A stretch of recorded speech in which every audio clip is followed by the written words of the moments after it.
Hello, hello, hello.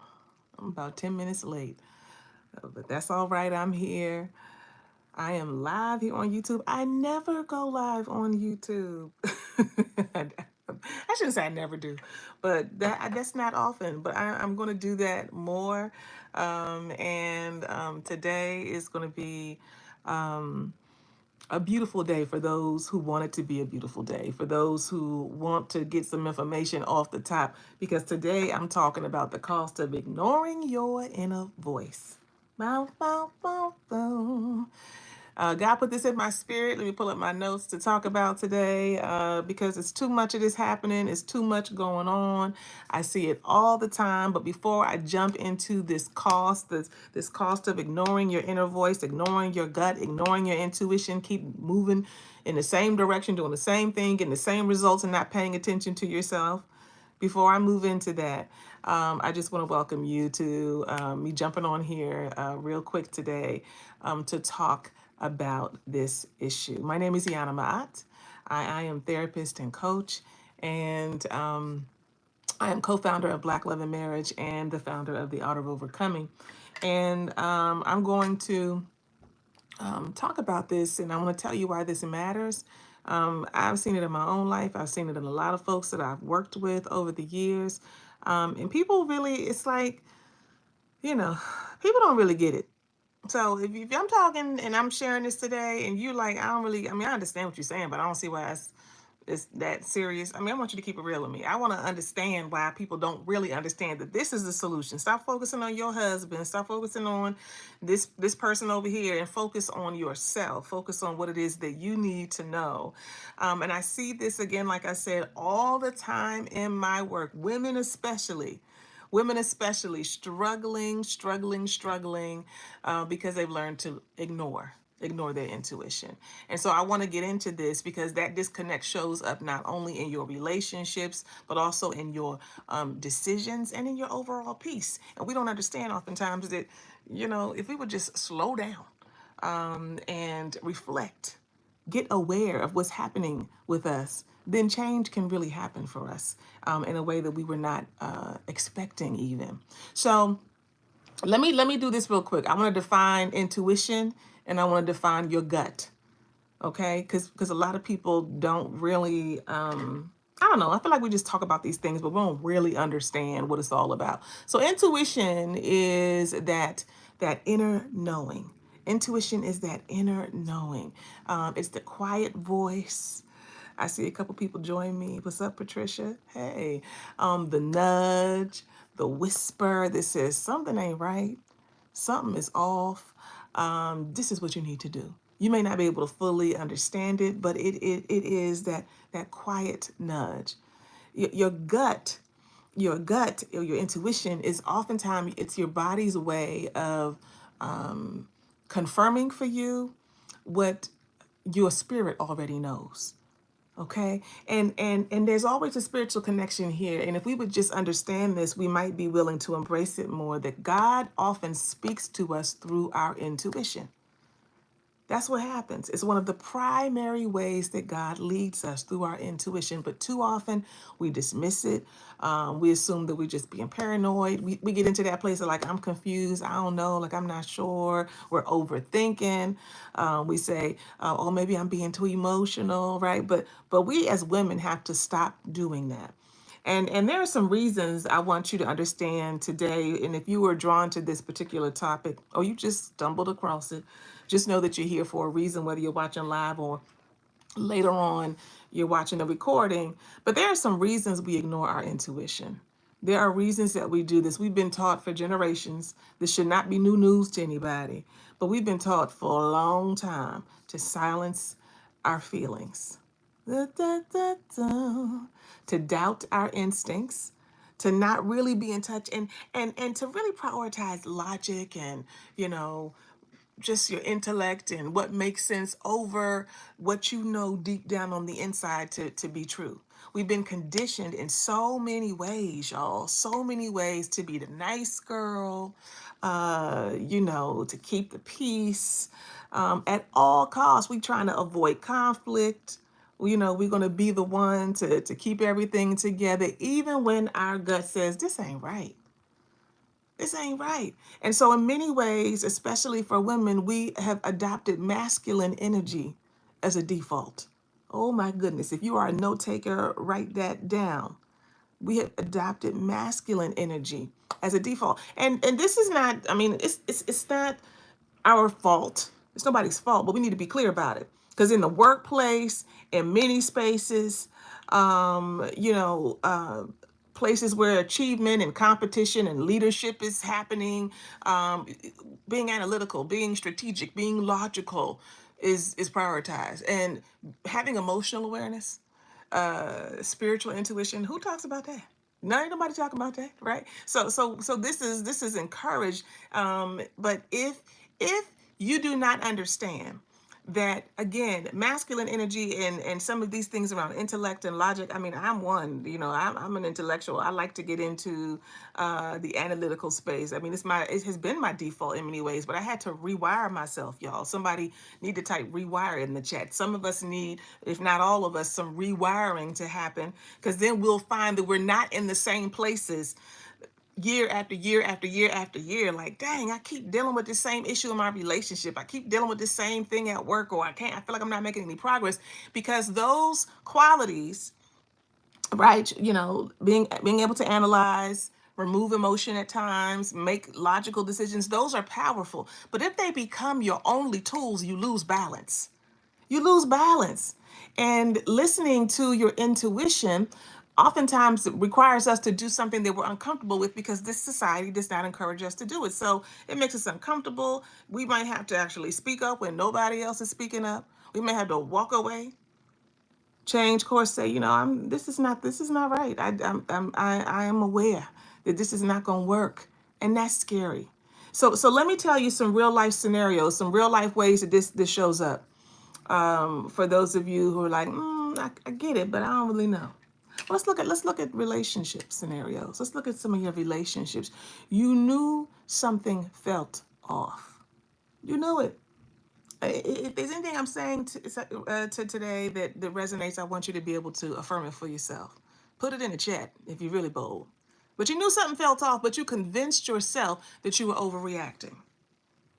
You convinced yourself you were overreacting. You listened to whoever, your man, your husband, whomever, your mama, and they said, you always just, doing too much. You got a case of the DTMs. You're doing too much. So you convinced yourself that you were overreacting because people had told you that all your life. You doing too much.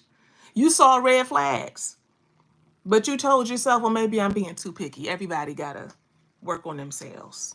Everybody got to do, some things. Ain't no perfect person. You take things like people like me, the coaches and the therapists of the world. We talk about having a balanced relationship, and I always get concerned. I say this all the time about women who will take the principles that we share, and they will apply it in such a way that they apply it to their deficit.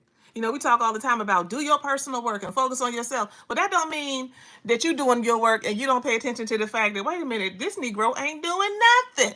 And he been not doing nothing. This has been for a minute. Like, what's going on here? Like, I have to actually pay attention to how I set boundaries for myself and take care of myself, and not just say, let me just do my work, let me do my work.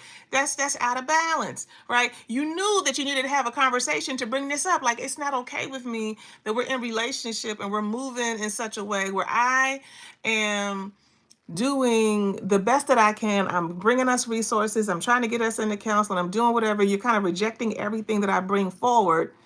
And you need to say that. You knew it, but you didn't have the conversation, ignoring your gut. You cannot change anything that you will not acknowledge. And you can't bring forth anything and expect anything from anybody that you don't put in front of them. Oh, but he should know. He know what he's supposed to do. Oh, yeah, but if you don't put it in front of him, he don't know that he got to do it with you. You know, who don't know that you should be, thinking about your wife and your partner, and coming in the house at a reasonable time, and making sure that you communicate about your whereabouts, and not talking about our business with your family, so that when we go over to the next function, they looking at me funny. He should know that. But unless and until you address it, you ain't gonna have to do it. You understand? So we avoid these things. There's things in the workplace. So many. I can't tell y'all how many people I have worked with. This has happened over, and I'm talking about over and over and over and over again, where a sister gets laid off or fired or reassigned or whatever. They ask her to please go ahead and resign because they got to make some changes, whatever. This has happened multiple times. So if anybody watches this, you're like, you talking about me? I'm telling you, it happens all the time. And I talk to clients about this all the time. So it's multiple people. But they knew they should have been resigned. They knew they should have been left the job. They've been feeling that in their spirit, like, this ain't the place for me. I don't want to be here. It's like dreadful coming up in here. My boss is crazy. This work ain't even what I thought it was. I have no joy up in this joint, but I get a nice paycheck though. Mm-mm. But I get a nice paycheck, and my benefits is on point. So people stay in the same situation, ignoring intuition, going to the intellectual, the logic. Well, you make good money, you can pay the bills. But you knew the job wasn't aligned with your purpose, right? But you wanted to be safe. You had a strong feeling, and you might have even been saying, I need to apply for new roles, new jobs, new things. I need to do some other stuff. But you just stayed in the everyday, humdrum, and you ignored it out of fear. This is ignoring your intuition. You sensed your child was struggling emotionally. You sensed it. It's in your gut. In your gut. But you talked yourself out of addressing it because you didn't want to make it a big deal. Ignoring your intuition. Ignoring. Ignoring your intuition doesn't silence the truth. It just delays the consequences. Ba, ba, ba, ba. I need somebody to write that down. It doesn't make the truth go away. It just delays the consequences. That's all it does. And so I want for anyone who's listening at the sound of my voice right now, who is on, what's up, y'all? Say something to me in the chat. I don't want to mess your name up. I'm just going to say Aoife from Tampa, Florida. I see you, sis.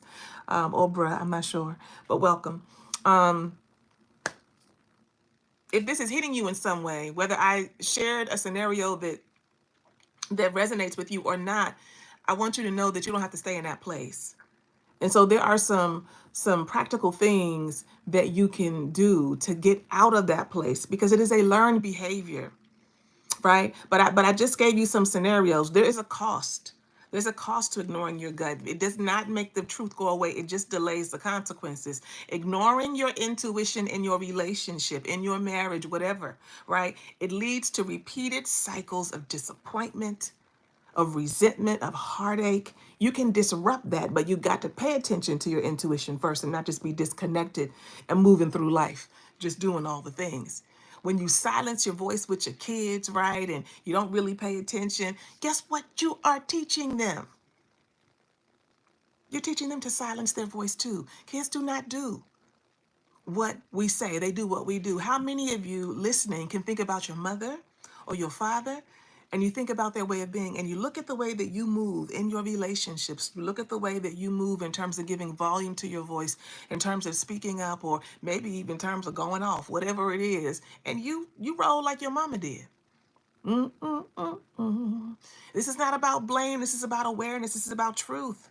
And so you got to be accountable to the patterns that we pick up and disrupting the pattern. I want to be in my purpose.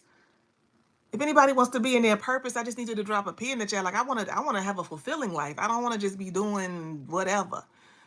But in order to move towards purpose, even if you don't know what that is, you cannot stay in situations that you've outgrown. You can't stay in situations that you've outgrown, because that keeps you from stepping into your calling, whatever that is. And many of us, most of us, we're not willing to do it because we want to know exactly where is it? What's the calling, Lord? What am I supposed to do? Some of you know, but there are those who don't know. And what's it going to look like? What I got to do? So I'm gonna have to leave my job. So then how am I gonna have money? And where am I going over here? Now I'm not saying that you're supposed to just up and I'm just doing whatever God tells me to do without any plan. But God will give you the plan. God will give you the steps, step by step. The first step is to get in touch with your intuition and then figure out, now what do I do? And then move.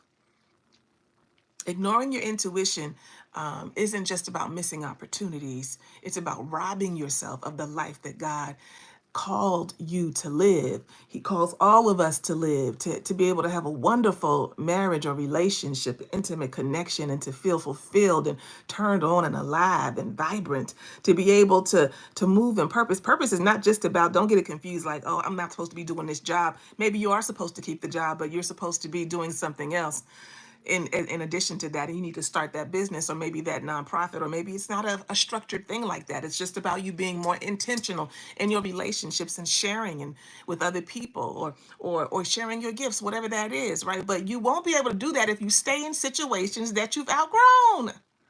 So there are some practical steps. I'm gonna leave y'all with a few practical steps to strengthen your connection to your intuition. It is a practice. We practice ignoring, we practice dismissing, we practice not speaking up, we practice just going on and being stuck, or we practice getting unstuck. It's all about practice. This is the bottom line. And I can't tell you how many times I've sat listening to people talk about this my whole life. And I be saying, oh, I'm gonna get better at that. I'm gonna do it. But until I really started to take it seriously, my spiritual practice, I did not start to really make the shifts that I needed to make. You gotta create space for stillness. Mm, mm, mm, mm. For those of you who do not know how to be still, you're busybodies. You're moving all over the place, doing this, doing that. You got to create space for stillness. For those of you who do know how to be still, stillness is not just about getting still, it's about reflection, it's about quiet. Intuition speaks in whispers, and you can't hear whispers if your life is filled with noise. Your gut will come to you, and you'll sometimes feel something. You feel uneasy, but you don't even know like what it is. Well, you're not going to be able to get clear if you don't get still, because you have to have moments of quiet reflection.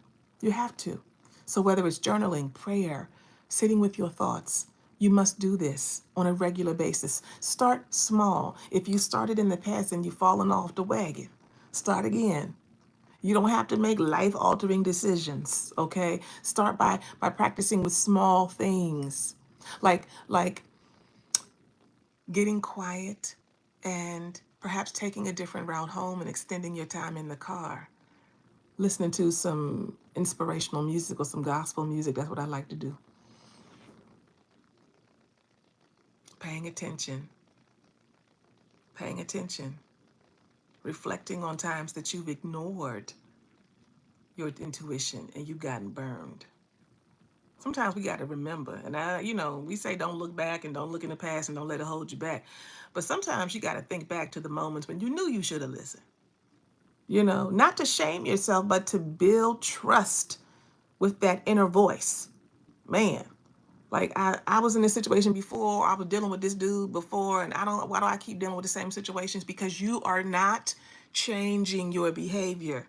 So if you've been in a similar situation, you like, man, I've been every brother I've been with is cheated, or they've been disrespectful or what have you, then you got to look back and say, well, what, looking back at my old situations, could I have done differently? And what can I do right now to shift?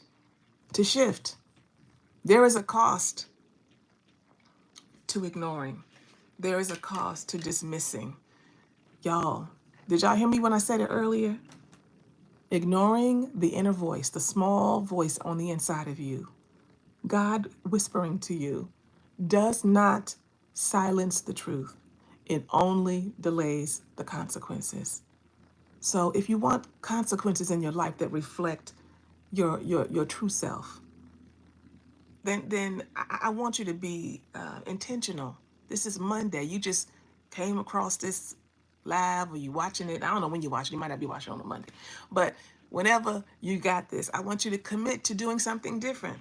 And if this conversation is really hitting for you, I want to invite you to join me inside my Transcend program. I am doing wonderful, amazing, deep psycho spiritual work with sisters in my 90-day coaching program. It is a high level program designed to help you break free from the patterns that have kept you stuck, the patterns that keep you going in circles over and over again. I'm not telling you that what you have experienced is bad. I'm telling you that all of it can work for your good when you actually shift and you look at your situation and you understand, man, I got some patterns and some things. I need to understand this, and I need some clear accountability and encouragement and spiritual strength to be able to move beyond it. So if you are ready to step away from old habits, to really lean into the new self, and step into something new, I encourage you to apply. I'm going to drop it. I ain't put it in the description yet, but I'm going to drop the link as soon as this is over in the next couple of minutes to apply for my Transcend program. It is an application process because it has to be a good fit. And it is a program where you coming together with myself, and I am really doing some high level focused coaching and taking you through a structured process with a very small select group of women. Also, y'all, if you did not know, I want you, oh Lord, what is the thing? Child. I want y'all to come with me to my retreat in July. We got so many links out here, y'all. I don't forgot the daggone website. I'm gonna put it. I'm gonna drop that in the description as well. The Becoming Her Retreat, the most healed, elevated, and rooted version of yourself, is happening July 2025. Okay, this is for you to help you walk in alignment with your intuition, to be able to know yourself, to know who you are, so that you can show up for yourself, be it in your relationship, that intimate one, your relationships with family and friends, your purpose, whatever, with other women. You come together and we have an amazing weekend so that you can embody, you can take on who you really are, because we stay stuck in stuff because we ain't got no guidance, we ain't got no good community. We can't really get in touch with our feelings and our emotions and let them things come up. Claim the feelings, own them, and then let them pass through, disrupt the patterns, and step into the next phase of our life. So if you are ready, as soon as I get off of here, I will put the application link for the Transcend program, and I will also put the link to sign up for the retreat. We still have space. It's beautiful, beautiful, beautiful territory in the Smoky Mountains of Tennessee, in a huge, wonderful cabin, and it's going to be amazing. It's going to be amazing. We just had one in January. When you go to the website, you'll see folks sharing the time that they had. It is a small, intimate space. It's a big old cabin, but it is intimately designed for us to be able to show up. You do that with folks you don't even know way better than you do with your cousin and all them folks, right? You can let go of some things, and you can usher in new energy in your life. Clarity, alignment, all of those things are available to you. Child, I don't know what happened. My little screen went off. Okay, I think I'm still on. Okay, I don't know what happened. Y'all, I will see you on my next live or next video. Stay connected to Transcend with Iana. That's me. And I'll see y'all next time. Peace, guys.